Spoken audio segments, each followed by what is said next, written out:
welcome on back to the 4th and 30 podcast. Glad to have you here with us this week. We got a kind of hodgepodge of topics as we get into kind of the doldrums of the sports year. There's some horse doping going on. Do horses themselves, are they drug addicts? We don't know. There's some baseball stuff.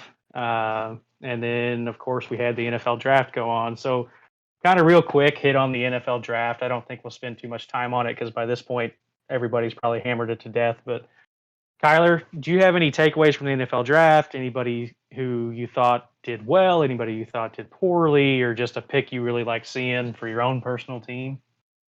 I I thought the Chicago Bears did pretty good trading up to get Justin Fields. You knew after the top three, the three quarterbacks went top three, but after that top three, you knew there was going to be a stretch where maybe somebody picked one, maybe not, and you had some teams in the middle of the road there. But I thought the Chicago Bears getting Justin Fields. This makes the Andy Dalton signing look a little bit better because now Justin Fields can come in for a year and kind of learn under a veteran who has been in the playoffs. A good veteran. I mean, we've railed on Andy Dalton a lot, but he still was a. We have not. Us three. You three have. The three smart ones. Cody loves Andy Dalton. The three smart ones have. Andy Dalton. That's why he was signed. I said he could still play winning football quite a bit. That's why he was signed for 1 year, and they had that plan all along. So I'll take back what I said a little bit about what I said about the Bears. I think that was diamond in the rough, a pretty good pickup right there. Justin Fields. Also, another note on him. He scored very high on the mental aptitude test, higher than anyone ever has at the NFL, combine. Scored 30 points higher than Patrick Mahomes. So if that has anything to do with football, then that was a good pick. It's always very wish-washy on that test. I mean, some people who do great end up being terrible. Some people who do terrible end up being great. Some people who do great end up being great. It's just so Homer conversation here. Chiefs had a good draft. Nick Bolton was a Buckus Award finalist this year for Missouri. I mean, he played for Missouri though. Trying to shore up that linebacker position after Damian Wilson left. Creed Humphrey didn't allow a sack his entire time in Oklahoma, and they dropped back to pass a lot. And some people are saying that might be the steal of the draft as late as they got him. And then Noah Gray, out of Duke. Obviously, I haven't watched much of him, but I've seen some of his highlights since we drafted him. And this is a very weird comparison, but he's getting a lot of comparisons to Travis Kelce, the way he moves as a tight end. You don't hear that very often. Cornell Powell, I've been saying the Chiefs need to get a receiver, obviously later in the draft, but he's a bigger guy, the kind of guy they needed.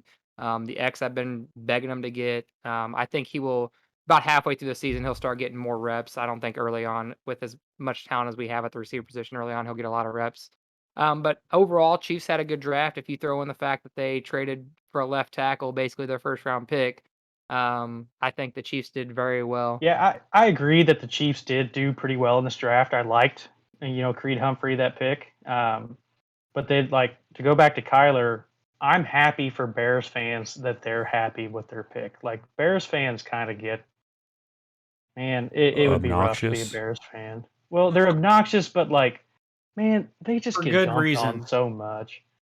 So, and I know it's Chicago and all that, but they have never had a good quarterback ever.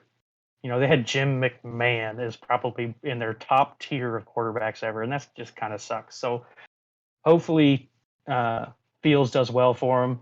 But as you were watching the draft unfold, how inevitable did it feel that Mac Jones was falling to the Patriots? As soon as Trey Lance come off the board, you're like, are you kidding me? He's going to fall clear down to New England. This is crap. I was just sick watching. I was like, come on. Everybody's so like how you said it. Oh, come on. He's going to, but I think we all agreed that Mac Jones was the worst out of all those quarterbacks. And I know everyone's saying he's Belichick's guy. But the truth is Brady is Belichick's guy. There isn't another Tom Brady. I just think everyone's overplaying this just a little bit. He might be successful, but are the Patriots going to be a dynasty for the next 20 years? No, not at all. No, but we wanted to see the Patriots just be a dumpster fire for about 10 years. We didn't want them to be competitive. I most certainly did. Okay, so my winner of the draft is not a team, it's an individual, and that's Kyle Trask. He gets to go, he stays in Florida, Tampa Bay. He gets to sit behind the GOAT for a year, 2 years, 3 years, however long he stays, learn from the absolute best. And then, I mean, essentially, unless the wheels fall off in Tampa Bay, he goes right into a winning situation. I mean, and I think he's very talented, a little bit of a Florida guy, so I have high hopes for him and might be a little biased, but um, I think he has a really good position to succeed in the NFL now. And then I think Trey Lance got a good shake too. I didn't want him to fall like clear to New England because I know what Belichick could do with somebody like not Trask, Lance. Fields. Or not Fields. Oh, I'm screwing it up big time. Yeah, Trey Lance. But he'll be successful in San Francisco. Happy for our friend Dennis. They got a good quarterback too. Yeah, you don't see a team picking that high very often. I mean, we all know the 49ers were decimated by injuries. They're not a bad team. And to get a quarterback like that doesn't happen very often. But to the Mac Jones pick, to Carl's point, yeah, no one in here thinks he's Tom Brady, but if there was one quarterback that the Patriots had a chance to get, that could help them sooner rather than later, it was Mac Jones, and he fell to him, to Carl's point. So I wanted him to be a things up, dumpster fire as well. just to clear things up, I don't know what Kyler said, but the Bears drafted Justin Fields. Trey Lance went to the 49ers. Just to clear things up with what we were just saying there, because you said Trey Lance went to the Bears. I was talking about the 49ers. Did I say the Bears? No, Cody said Trey Lance went to the Bears. Oh, yeah. When he was rambling through quarterbacks. Yeah, when I tried to say Trey Lance 6 times and said 7 combinations of Justin Fields. Yeah. So the one thing I was looking at is the Jaguars, and they drafted the Clemson backfield, but I'm not really sure why they took a running back at 25 when they just had a rookie running back that ran for 1,200 yards. And then even on top of that, Urban Meyer went off to say he had to get a third down running back because he already had 2 good running backs in what's his name that used to play for the Niners that played for the Chiefs for about a game and then played for the Texans last year. I can't think of his name. Carlos Hyde?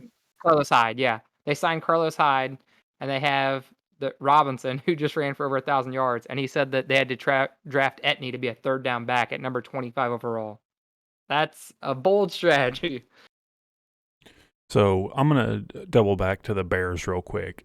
And I think I have, of those top guys other than Mac Jones, I have my suspicions on Justin Fields, whether he'll be good or not. I think he'll be good, but I think he has the most red flags. But are we just going to gloss over that the Bears essentially traded up to get Trubisky and got burned in the ass over it? And then now they're being celebrated for trading up for Fields, who is not a surefire thing. Like, there's a huge difference when you trade up to number 1 pick than the number 12 pick. Yeah, they gave up a lot to trade from number 2 to number 1 to get Trubisky. And I think Fields will be successful. I think he'll be good for the Bears, but it's awfully similar. It's fairly similar to their previous situation that really set them back for a little while. Yeah, you're right, but they gave up a lot less here. That's the Very difference. true. Because it's not the number 1 pick. It kind of reminds me of when the Steelers traded up to get Ben Roethlisberger. He wasn't as heralded as a quarterback as Eli Manning and Phillip Rivers. Wasn't there another quarterback that went before Big Ben that year? No idea. I don't think so. I think those were the only 3. It kind of brought back memories for me on that. A very successful college quarterback. Kelsey, do you want to hit on who the Jaguars just picked up? So yeah, to topple on top of what I was saying about the Jaguars, and this is a guy that everyone who knows me knows I'm a fan of. The Jaguars doubled down when they decided to draft a third down back in the first round and went after a 33-year-old quarterback turned minor league baseball player turned tight end in Tim Tebow. I want to say I hope it works for Tebow and I hope it works for the Jaguars because I am a huge Tebow fan. 2, I don't know why people are so mad about the Jaguars signing a 33-year-old tight end saying he's taking a spot from a young guy because if the young guy isn't good enough to beat out the 33-year-old tight end that turned quarterback, turned minor league baseball player, he probably wasn't good enough to start on the team anyway. And 3, I'm excited just to see how it pans out for him. It's going to be good publicity for a Florida team to bring the star Florida quarterback in, and it'll give them some ratings. I mean, if nothing else, it'll boost. So QB I think competition brewing in Jacksonville. So I think there's a couple of reasons that people are mad about it, and I'm with Kelsey. I think it's a great move for them. It's the roster spot, which I don't agree with either. I think they're bringing him in more so as a leader / coach to be a player, and I think some people are concerned that maybe there'll be some quarterback controversy when he's there playing tight end, which I don't think will happen. But to my point is, I'm a Tebow fan too. Whether he had a hitch in his throwing motion or not, he was a winner. He was just a surefire winner. I know Kai knows this. He probably still has nightmares about that game. But this is the move that Tebow should have made like 6 years ago. He should have just swallowed his pride and became a tight end long ago. He's definitely athletic enough to be an NFL tight end. So we'll see how it works out. Yeah, a 12-4 team has to go play on the road at an 8-8 team in the playoffs. Makes a lot of sense. Man coverage across the board. Oop, burnt deep touchdown ball game. On top of that, 2 starting safeties can't play, or 1 starting safety can't play because he has sickle cell disease. Don't get so defensive. But we'll talk about something else. So, and one thing just to touch on that, does anybody know who their backup tight ends are on their teams? Because I can tell you the Chiefs are. Nobody cares about them. I'm just saying, Blake Bell, ex-quarterback at Texas A&M, he's a backup tight end on the Chiefs. Sean Culkin is a backup tight end on the Chiefs. Yeah, all this is a chance for Tebow to get a shot. Urban Meyer was his coach in college. Yeah, he still has to make the roster. It's not that big of a deal to sign him as a minimum player. No, there's so many practice squad players that have been signed, and Urban Meyer's not going to pick Tebow just because he's going to have to earn the job. All right, I'll leave it to you guys. We'll transition away from the NFL. I've got quite a bit I can talk about with baseball, or do you guys want to talk about NFL or NBA playoffs as they get started? You guys can choose today. Let's go ahead and talk about the playoffs real quick. I don't think there's a whole lot to discuss, but it's something we can hit on for a minute. Roger that. The West is shaking up according to nobody's predictions right now. The Lakers are sitting in the 7 seed right now, which I'm sure has a lot of people that put a lot of money on them at the beginning of the year, stressed out. I don't think anyone thinks that they won't be healthy come playoff time. They might miss Schroeder for the play-in games. I don't know. LeBron will be back. LeBron's not going to miss those games. He's sitting out tonight to make sure that he's healthy. But as we've talked about with the play-in games before, is that it's a March Madness style tournament. It's one game. I mean, if they go up against Golden State or the Spurs and the Grizzlies. I mean, the Grizzlies, how much potential firepower they have. One wrong night, one bad defensive night, one hot night for Ja Morant and Jaren Jackson, one outstanding night from Steph Curry, or say somebody else on that team gets hot, the Lakers are done, which is not a situation they want to be in, which is why LeBron said the hypocritical things that he did. But it's exciting. The Blazers are by no means out of, in the clear. And ahead of that, the Mavericks are by no means. If the Mavericks lose tonight, it's a half game separating the Blazers and the Magic, or the Blazers and the Mavericks. So you could see a whole lot of shakeup between now and then. So go ahead. You touched on it about how the standings haven't really played out to how you think. If you look at it, it kind of makes sense because, I mean, you've got the Clippers who are in third. You could argue that they're better than the top 2 teams, but due to load management and injuries and whatnot, you got the Clippers at 3, you got the Lakers at 7. We know what their injuries have been like this year. And due to I think the condensed schedule played into that a little bit. So as good as the Jazz and Suns have played, there's definitely an argument to be made that neither of them are the favorite or even a top 2 favorite to make it out of the West. And I'll say this, you can definitely I think you can definitely say the Suns do not want to see the Lakers as the 7 seed because the Lakers just put a thumping on them without LeBron the other night. So as good as the Suns have been, as much as I love Chris Paul, if they draw the Lakers in the first round and LeBron's healthy, I feel bad for the Phoenix Suns. Think about this though. So the hierarchy of the West got shaken up this year. Okay, the Clippers are still the 3 seed, but they're Kawhi, Paul George, they're smart veteran players, Serge Ibaka. They're gonna just get to where they need to in the regular season to get into the playoffs. They did that. They got the 3 seed. But think about this. So the hierarchy's shaken up. You got the Jazz at 1, the Suns at 2, and the first 2 matchups you're going to have to play are LeBron, AD, and the Lakers or Steph Curry and the Warriors, probably. That is some hard luck right there. So to touch on kind of what Kyler said, I mean, to be fair, nobody wants to play the Lakers in the first round. That being said, though, the Lakers ideally wouldn't want to play the Jazz or Suns in the first round either. So, I mean, there's also that downside of the Lakers being the 7th seed.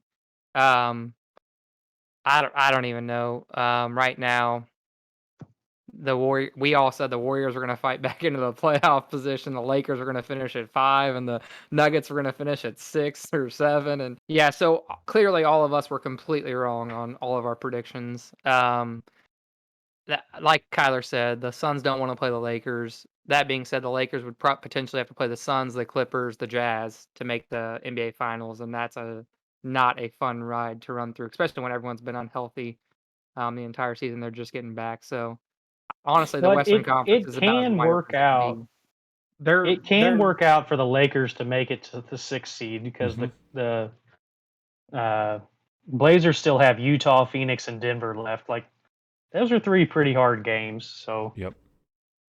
There really isn't an easy ride to the playoff, no matter who you play, though. So you say Jazz, Clippers, Suns. What's different playing the Jazz, Blazers, and Warriors? So I know. I think the 4-5 matchup is the easiest matchup. The Nuggets and the Mavericks. Playing one of those teams would be easier than playing the Suns and the Jazz and the Clippers. Yeah. So I think it's obviously far fetched, but there's a legit chance that, or not a legit chance, there's an outside chance that the Kings can still, if somebody falls hard, say the Spurs lose, I think probably 3 of their last 5, and the Kings went out. There's a chance the Kings sneak in. Now I don't think anybody thinks they're going to do anything, but there still can be some shakeup all the way down to the 10 seed going into the playoffs or play-ins. It's still mathematically possible for the Pelicans to get into it. Yeah. They listed it out, and pretty much the Spurs, if they go 3-2 over their last 5, they're in. If they go 2-3, then New Orleans has to win 4 out of 4, or Sacramento has to win 5 out of 5, I think. 5 out of 5, probably. Yeah. So. The East isn't near as exciting. You got the Hornets in the play-in. Potentially the Celtics, they're going to stay in the play-in probably.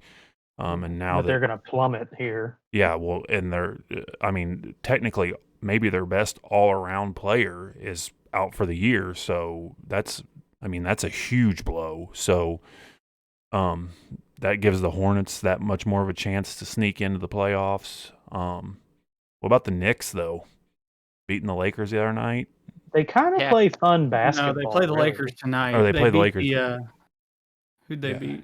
They beat the Clippers. They beat the Clippers, that's right, yeah. And Julius Randle just went off. In the game-winning shot. Yeah, he struggled. He struggled early, but he hit the game winner. Yes, I consider that going off. Yeah, that Knicks Hawks series would be fun. Yeah. But the Knicks are a team to look out for. But like I said in the West, if you look at it, the Nets, how many times have all 3 of their players played together? Not much. It's single digits. They've been resting them all season. If those guys were playing every game, they'd be the 1 seed in the East. They would have won 55 games. All right, boys. Hot seat. You don't have to completely lock into this until next week when the schedule's set. Who comes out of the East? Who comes out of the West? Nets Uh, Lakers. Nets Lakers. Nets Lakers. I'm gonna go. Kelsey, you go ahead and give yours. I got to think about this for just a second. Or Carl, either Well, I don't one of like you. that Kyler picked the Nets because I've been picking them all year, and you guys have been all over me about it. But the Nets, I think, are the easy pick out of the East. The West, I mean,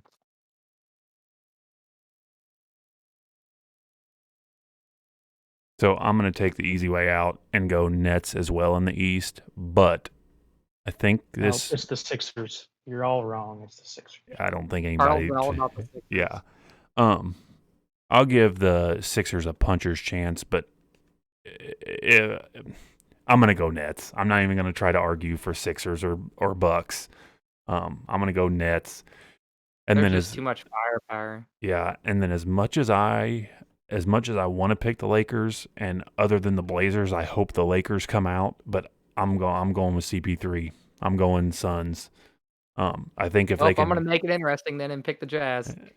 I think I if was the Sun, also going to pick the Jazz. They're playing really well. I think if the Suns can get that hump of the Lakers in the first round, maybe get over that, like beat them in maybe 6 or 7, then I mean that you can't even imagine the confidence boost that is going into the rest of the playoffs. So I'm not sold on the Clippers as much as I want to think they're a championship team.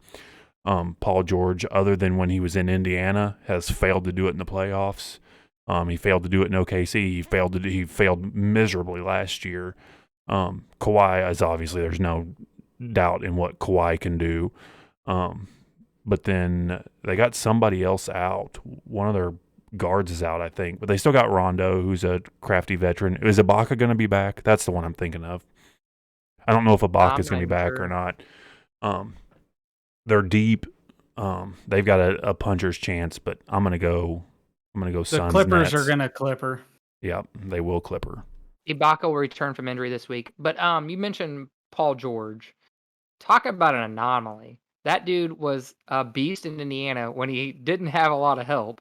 And then when he gets to the Western Conference, he plays with Westbrook. He plays with Kawhi Leonard, and he just can't figure it out when he's playing along somebody else. And That dude He was played pretty well at OKC. yeah, he was an he was MVP terrible candidate. in the playoffs. Yeah, He that's was what I'm terrible saying. in the playoffs. His when head it got mattered. too big. And this I mean, year, when there was no expectations on him, he was fantastic in Indiana. Nobody thought he was that good.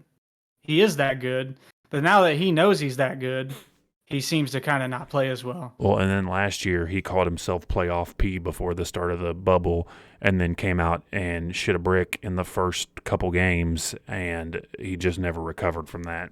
So it'll be interesting to see if that stigma stays with him this year or if he breaks out of it. But he was horrible in OKC against Portland, and he was horrible last year for LA. So it'll be interesting. I liked him too in Indiana, man. I wanted him. He was to do one of well my when favorites. I had a Paul George phone case. but He he did just have a Paul George. he has franchise. crapped the bed in the Western Conference in the Mhm. playoffs. No, so I think I don't see the Nets coming out of the East, and I know you guys don't want to talk about this, but the Sixers play good basketball, regardless of what you guys want to say. And so, yeah, the Nets have the most offensive firepower of any team in the NBA right now. There's no disputing that. When you have Harden and KD and Kyrie, it is what it is. There's no argument to be had there. But they aren't the best defensive team in the world. And so, if somebody can Not beat even and bang close. with them and play Big Ten basketball, they have a chance of winning that game. So, or winning that series even. So, I was gonna I say, don't think you guys. game. They Yeah. have to win 4 games. So I don't think you guys are giving the Sixers enough credit for that. I may or may not have a future bet riding on the Sixers too, but that's neither here nor there.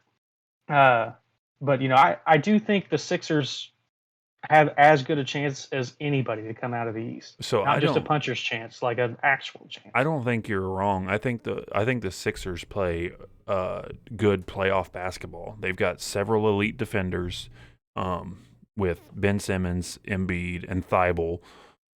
So they've got a chance. I think it's more so that the Nets haven't played with all three guys very much, so if they have all three going in the playoffs, that chemistry might not be there. You have Kyrie on your team, who is most certainly a cancer. There's hardly any denying it. Skill level, whatever. That doesn't have to be brought up. Kyrie is a distraction to every team he's on. This is really digging deep, but him and Kevin Durant did a Instagram live the other night, and Kyrie went on one of his little rants about how he had KD's mindset and how he developed this mindset. And KD visibly rolled his eyes and then sat back like this the entire time KD was going on one of these little woke rants. And so it just really makes me think that there's some sort of chemistry issue there, and that Durant is maybe wishing he hadn't have followed Kyrie, but we'll see. And then James Harden is an all-time great scorer, if not, top 2 or 3. But he's also not a playoff winner either yet. This might be his year. He might come out and get 32 a game in the playoffs and put all that hate to rest. But he's not a proven playoff winner. Kyrie has had good playoff performances, had great playoff performances, but he seemed like more of a distraction in the last couple of years. And then you got Durant, who's a stone cold killer in the playoffs. So it depends on what team you're going to get. Well, So, Unless they're up 3-1. Kyrie's. How much weed does that guy smoke? 'Cause that video he posted, he had to have smoked some weed, which is fine. But yeah, regarding they do not play defense. I agree do with think that. recreational just happened in New York, like this spring. So Well, he's getting there. but Carl, Big Ten basketball, NBA. If somebody plays Big Ten basketball in the NBA, they aren't making the playoffs. But I do see what you're they're saying. the 1 seed East. The difference is, the Nets don't play any defense.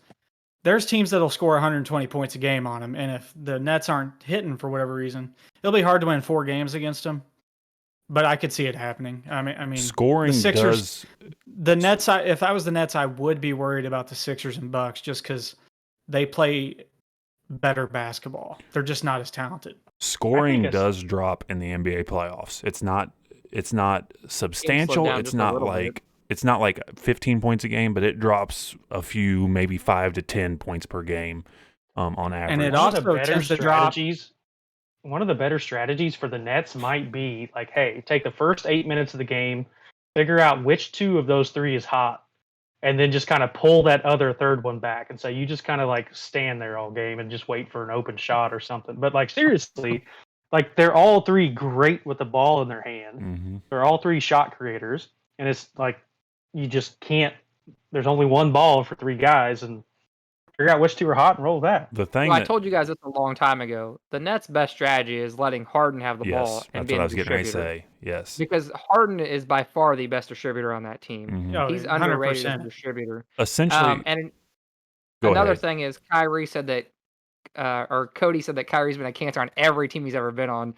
Well, good thing he was on LeBron's team was a cancer, because without Kyrie in 2016, they wouldn't have. That or was 2015 pre-cancer or whatever. Kyrie. I think that was They the wouldn't have last won year. that series. That following year, that's what he became.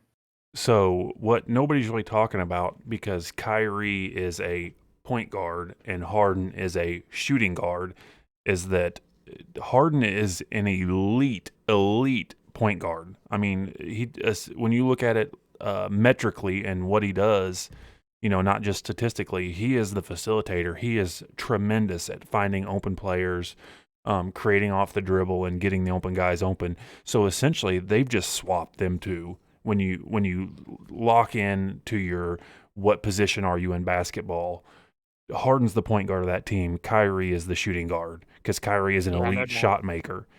They may start Kyrie at the point guard and start James Harden at the shooting guard, but that's just names on paper is all that is. Yeah, there's no doubt Harden's the point guard of that team. Well, here we go. Of the playoff teams in the East, you guys follow basketball a lot closer than I do. Who has the best backcourt defense of those? Bucks. It's gotta be I don't Bucks. know. Sixers are pretty good. Simmons and Thibault. Drew, you're going against your boy Drew Holiday here. Well, I know. Yeah. Drew Holiday. I would say Bucks.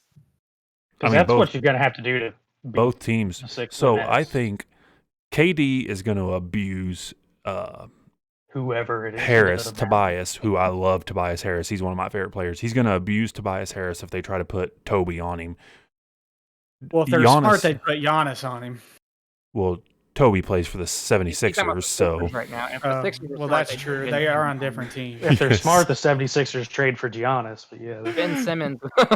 Ben Simmons will be guarding Kevin Durant, I think, in that Yeah. series. and I think, once again, it's been regular season so far. Durant went off the other night against the Bucks, but I think in a playoff scenario, Giannis might be the best equipped player in the league to at least slow Durant down. There's no stopping him. Everybody knows that. But just slowing him down, Giannis has the athletic tools to do so. And he's a defensive player of the year. He's I mean, got the really- length to maybe get a hand in his face. Maybe. Yeah. okay. Well, we'll see how that works out. I think the playoffs start in a week and a half. Yeah. Does that The, sound right? the season ends this Sunday's the Friday or last Sunday. Yeah, Sunday. Yeah, Well, so- as bad as our predictions were for how the season would end, I would say probably chances are the Clippers will probably play the Bucks in the championship since nobody picked those two teams. probably. Or Or the Mavericks, Knicks, Hornets. or just something stupid. Yeah. Anyway, so one thing we've seen in baseball this year is a severe downswing in batting average and an uptick in no hitters and strikeouts in general. So we had a subscriber hit us up with a comment. It's been floated that the MLB might look at moving the mound back. So this is something that's not new. The last time the batting average was this low was the year of the pitcher in 1968. Bob Gibson, I believe, won Cy Young that year. But they did move the mound, or they changed the mound then. I think they raised it then. Yeah, they raised it. So they're, it'd be a foot or two. They're actually in the Atlantic League, which is one of their minor leagues. On August 3rd, they're going to move the mound back to 61 feet 6 inches. But in my opinion, this doesn't change anything. So we've already discussed it on this podcast once already this year. They changed the ball at the beginning of the year. Yep. And so, from people that are way smarter in baseball than any of us, what they're saying is, like, yeah, it did deflate some of the hits, but it gave the pitchers more movement on their pitches. Better grip. And so that's going to make batting averages go down. And then, yes, when you take away some distance, everybody's been swinging for the fences for the last 5 years. And so it's the difference between if you hit a balloon, it's going to move really fast for this far and then slow way down. Whereas if you hit a dodgeball, it's going to kind of take off and has some acceleration behind it. It's just physics. So they did have a stat that is in 2019, fly balls that had a 100 to 104 mile per hour exit velocity at a 20 to 24 degree launch angle account for 18% outs, 82% on base. This year, 35% outs, 65% on base. And so, as your ball's leaving, exit velocity is up this year because the ball is lighter. They're not traveling as far. They're kind of dying out.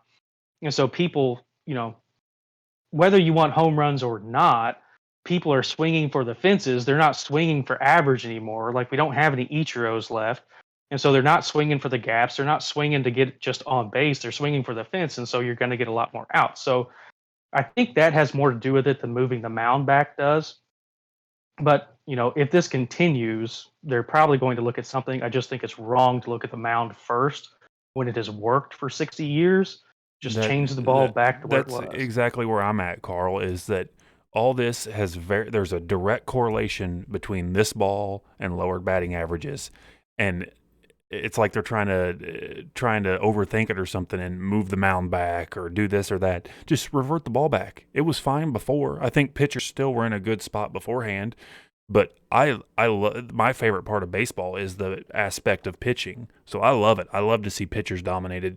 2-0 games, 1-0 games don't bother me one bit when pitchers are really dealing. So I kind of enjoy it, but I just think it's kind of a backwards way of fixing a problem or making baseball more exciting by giving more hits and more home run opportunities and higher scoring, which is what they need for viewers, is give the batters a more fair chance, which might not be a bad thing. but you're not addressing the problem that is why you're in the position you're in. It just doesn't make any sense to me. Yeah, so the ball is what it is. Yeah, why change the ball first off? Second off, runs aren't down, really. It's not really runs that are runs down. aren't It's down. just batting average.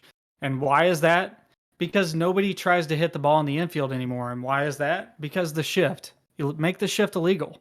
Make it to where you have to have 2 people on this side of second base, 2 people on this side of the other second base. The shift is what's changed hitting philosophy. You're hitting your ground balls right to them. So why try to hit a ground ball in the infield? No, they're swinging for the fences, trying to hit a gapper or something.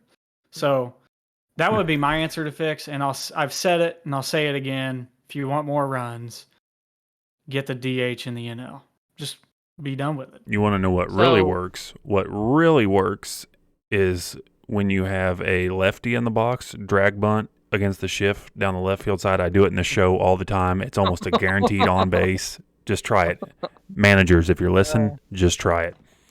So I'm glad you guys went this way with this discussion because I was going to bring up the fact that everyone's complaining about batting averages, but nobody cares about batting averages because all they care about is home runs. And if you move theoretically, if you move the pitcher's mound back 1.5 feet or whatever, the pitcher's going to throw the ball half a mile an hour slower or a mile an hour slower because it's a further pitch. Obviously, velocity will be slower, and they're going to hit the ball even shorter. So the guys that are hitting for the home runs are going to have a worse batting average because all they're doing is swinging for the fences. So the ball's not going to make it to the fence because the velocity is going to be lower.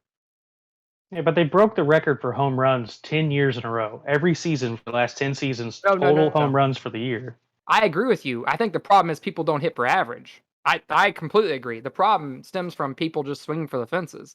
But I'm saying people are still going to swing for the fences. So if you move it back 1.5 feet, that's going to happen is going to deflate But if the you home runs. Are going to be more outs. if you leave the ball alone, leave it how it is, let pitchers dominate, people are going to start hitting for average again. Like it's going to balance back. I think you're misunderstanding. I'm not arguing with you. I'm agreeing with you. I'm not arguing at all. I think we can all agree moving the mound back is a terrible It's a idea. bad idea. And only MLB's commissioner would think of that. Yeah. He wouldn't quite possibly think of keeping the DH or, outlawing the shift. I get their idea. I get where it stems from, but it's just the wrong process. It's terrible fix because the problem. Yeah, because the problem, like you said, it's not the pitchers or it's the hitting philosophy. And I think what brings strikes out or swings for the fences. What brings a lot of that on is the shift. So I wrote down a couple kind of oddities. So we talked about this in the group chat. John Means throwing that no hitter, and it would have been a perfect game if not for a drop third strike. So that was the first perfect game broken up by a drop third strike in the history of the MLB, and that's kind of cool considering how long the MLB's been doing that's that. Crazy. And then 2 of the other guys that lost perfect games this year were both hit by pitches. Joe Musgrove and Carlos Rodon were both hit by pitches instead of walks or anything like that. That's kind of like wild when you think about it. Bizarre. Three perfect games broken up by kind of wild kind of pitches. Mm-hmm. So that drop third strike, talk about the most unfortunate way to not get a perfect game is your curveball is so good that your catcher couldn't get in front of it. Because the ball is lighter, you have more movement. I mean, exactly. all. John Means is actually a Kansas City guy. Maybe we can get him on here sometime and talk to him. John Means, if you're listening, or anybody who knows John Means is listening. I will drive to Baltimore. He has a brother who plays basement. Single A somewhere. They were talking about today on Kansas City radio. I don't know where. Maybe they contact him. Do you know the last pitcher to go 4 for 4 in a ball game? Shohei Ohtani. Mike Hampton. No. Dan Herron. Babe Ruth. Who? Dan Herron. The Cardinals pitcher? What? And the Oakland Athletics? Didn't he pitch for the A's too? Well, I'm Here's pretty another sure. trivia question. That's weird that you remember that. Let me touch on that one before you get started, Kai. I'm pretty sure Anthony Rizzo has probably gone 4 for 4 in a game before, and he is technically a pitcher now. Starting pitcher. Hey, to add to that, Freddie Freeman was 4 for 4 when he struck out against Anthony Rizzo in that game. Frederick. Dan Herron hit 364 in 2010 on the year. Damn. Jesus. Okay, That was well, the only good year I back. that remember brings being up that good of two a trivia pitcher. questions for me. Who has the highest batting average all time among starting pitchers? Got to be a Braves guy since he's asking. Shohei Ohtani. Well, that might be true Greg now. Maddux. Mike Hampton. Greg Maddux has the most hits all He time. just. Mike Hampton has a 246 career batting average. I was on the right Okay. track. Second trivia question: Who is the last pitcher to have an ERA below 1.5 over a 4-game stretch while also having an OPS over 1,000? Shohei Ohtani. I just saw this, and I don't know who It's it the was. first since Babe Ruth, and it happened the other day. DeGrom. Huascar Inoa. I just saw it. I didn't know who it was, though. I sent it in chat, and nobody Oh, responded. okay, yeah. Yeah. Yeah, that's right. I'm just guessing Shohei You would have Ohtani thought on it'd be every Ohtani. pitcher. Yeah. Okay, so we got just a couple minutes left. I'm gonna do my debate, my hot debate for the episode. Saw this one on TikTok. Had to bring it up with you guys. We got a couple of fans of the guy in here, and or at least one hater of the guy in here. I'm not a hater. I know who you're bringing up already. Who's the hater? He's talking about LeBron. I can already tell by what he's Right saying. there. Wrong way. You're pointing the wrong. No, I'm Wrong pointing way. I'm pointing the right way on the recording. That's so confusing. that you're pointing at nobody. Anywho, if You're pointing Jordan- at Dansby Swanson for me. if Jordan and LeBron switched places in their finals appearances, what would LeBron's record be in Jordan's place, and what would Jordan's record be in LeBron's place? So Jordan gets to go to 9 finals and LeBron gets to go to 6. Is that what we're saying? Yes. Yes. Basically. Well, No, 6 or LeBron plays 10. in Jordan's. LeBron Yes. plays in Jordan's finals, and Jordan plays in LeBron's finals. So while Like you guys they switched to the 90s. while you guys think about this a minute, I'll go ahead and give mine because I've had time to think about it. Is I think LeBron goes 6-0 with the Bulls. Good team, great player. And then I think that Jordan has the same record as LeBron in LeBron's shoes, because there's no way Jordan loses to that Mavericks team. No way. The series that I don't think there's any way he beats the Spurs in 2006. And I don't. You're going to 07. disrespect Dirk and JJ Barea like that? Yeah, that Jason team. Terry? Dude, LeBron was terrible so that awful that series. series. He was so bad. So I don't think Jordan wins in 07. That was a tremendous Spurs team, and LeBron had nobody to help. So therefore, Jordan would have had nobody to help. And you're not. Let's beating be that honest. team. Jordan wouldn't have made the finals that year. That's not the topic we're talking Okay. about here. I don't think there's any. 2012 now. I don't think there's any way Jordan loses to that Mavericks team. I just don't think he lets that happen. That Mavericks team was not matched up to the Heat. But I also don't think Jordan beats the 2016 Warriors. That was the right year, right, when they came back from 3-1. That took somebody who could do everything. And Jordan can go out there and get you 50 if you want, and maybe lock up Curry or Clay or Durant, but he's not going to be the Swiss Army knife that LeBron was. And then there's a chance that he wins the back-to-backs against the Spurs, but that Spurs team was all-time great team as well. So I think he would probably split like LeBron did. I would have to agree with your records. At first, I was thinking 2-7, but you're right about the year of the Mavs. Jordan wouldn't have lost that. So yeah, 4-5. I'm sorry, I was thinking 3-6. I'm going to agree. So I am actually going to play along with the viewers on this one and defer and type up my argument on our post when we post it on social media. Yeah, this is a loaded question. Just ask me on the spot. I need to look at this a little bit. Because I have to look back up who the Bulls played. And then you got to factor in that LeBron and Scottie Pippen are playing almost the same role on all those teams. So the Bulls played the Blazers, the Magic, the Blazers, and then they couldn't have played the Magic. Or not the Magic. Magic Johnson, the Lakers, the Blazers, and then The Utah once or twice. I'm trying to go in order. Maybe the Rockets, and then Um, it was Sonics, Jazz, Sonic, Jazz in that order. So it I was don't know. Portland back-to-back years, I think. Oh, it wasn't was? Okay. I think. I'm double checking, but I think it was. Oh no, it was Phoenix. Duh. Yes, Phoenix, Charles Phoenix. Barkley and Forgot Phoenix. Duh. Yeah. Yeah.